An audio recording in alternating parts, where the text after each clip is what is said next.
நம்ம சேனல் தொடர்ந்தப்ப நீங்கள் வீடியோக்குள்ள பார்க்குறேன்னு இதுவரை நம்ம சேனலை சப்ஸ்கிரைப் பண்ணுங்கள் கீழே பெல் சிம்பல் இருக்கும் அதையும் கிளிக் பண்ணுங்க. சரி வாங்க நம்ம வீடியோக்குள்ளே போகலாம். வணக்கம் நண்பர்களே. ஒரு ஊரில் பெரிய பண்ணையார் ஒருவர் இருந்தார்.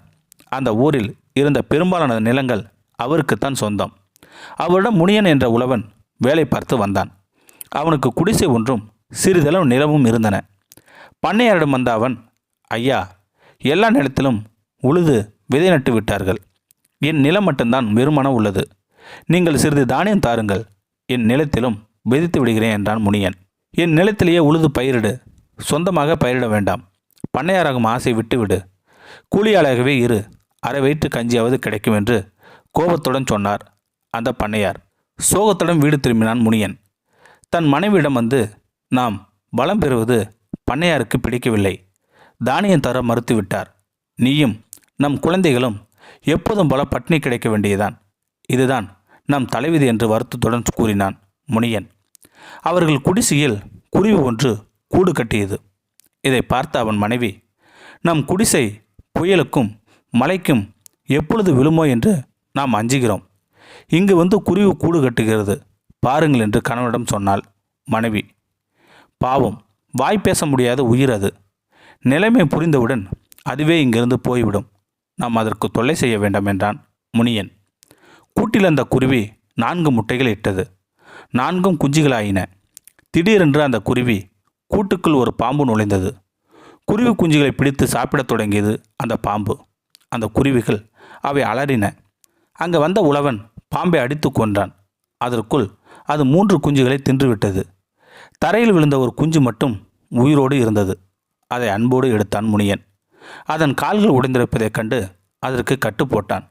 அதை மீண்டும் கூட்டில் வைத்தான். வேளா வேலைக்கு உணவு தந்தான். சில நாட்களில் அந்த குருவியின் கால்கள் சரியாயின.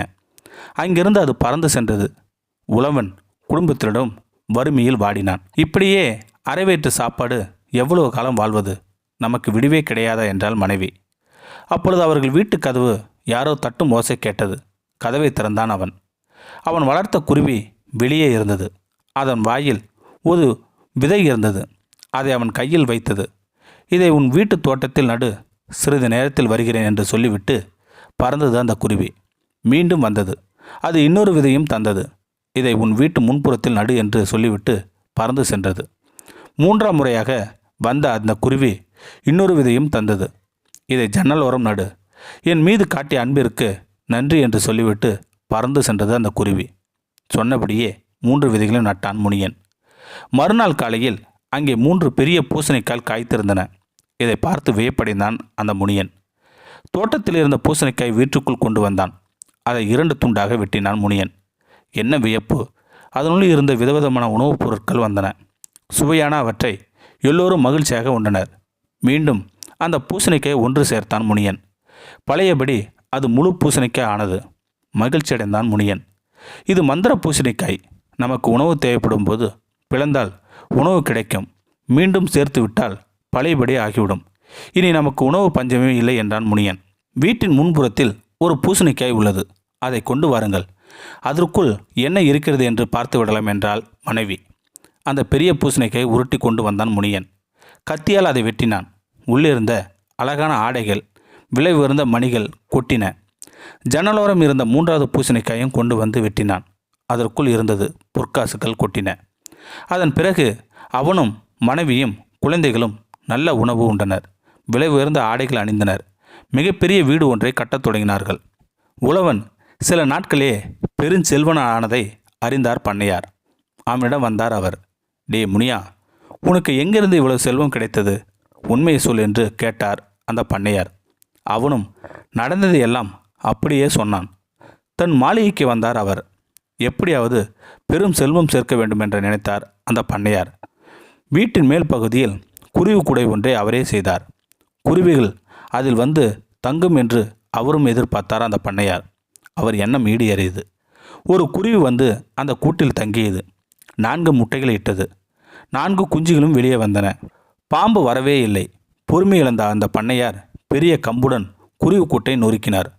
3 குஞ்சுகளை அடித்து கொன்றார். ஒன்றன் கால்கள் உடைத்து கீழே எறிந்தார். பிறகு கால் உடைந்த குருவிடம் அன்பு காட்டுவது போல் நடித்தார் அந்த பண்ணையார். வேலை தவறாமல் உணவளித்தார். கால் சரியான அந்த குருவி கூட்டை விட்டு பறந்து போனது. 3 விதைகளுடன் குருவி மீண்டும் வரும். அரசனை விட செல்வன் ஆவேன் என்ற எண்ணத்தில் காத்திருந்தார் அந்த பண்ணையார். அவர் எதிர்பார்த்தபடியே கதவை தட்டியது குருவி. அவரிடம் 3 விதைகளை தந்தது. ஒன்றை வீட்டின் பின்புறம் நடு, 2வதை வீட்டின் முன்புறம் நடு, 3வதை கிணற்றோரம் நடு என்று சொல்லிவிட்டு பறந்து சென்றது அந்த குருவி.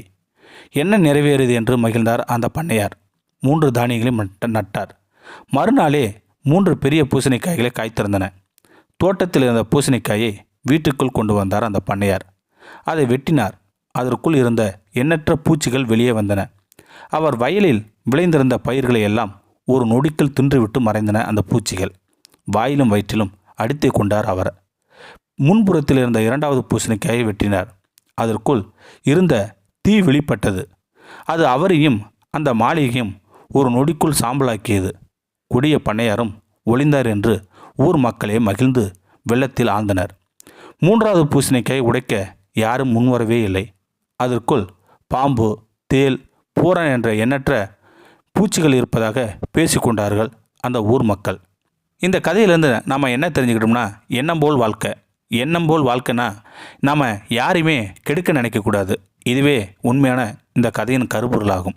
இந்த வீடியோ பற்றி கருத்தை கீழே இருக்கிற கமெண்ட் செக்ஷன் சொல்லுங்கள். அப்படியே நம்மளோட சேனலை சப்ஸ்கிரைப் பண்ணுங்கள். கீழே பெல் சிம்பல் இருக்கும், அதையும் கிளிக் பண்ணுங்கள். தேங்க்யூ ஃபார் வாட்சிங்.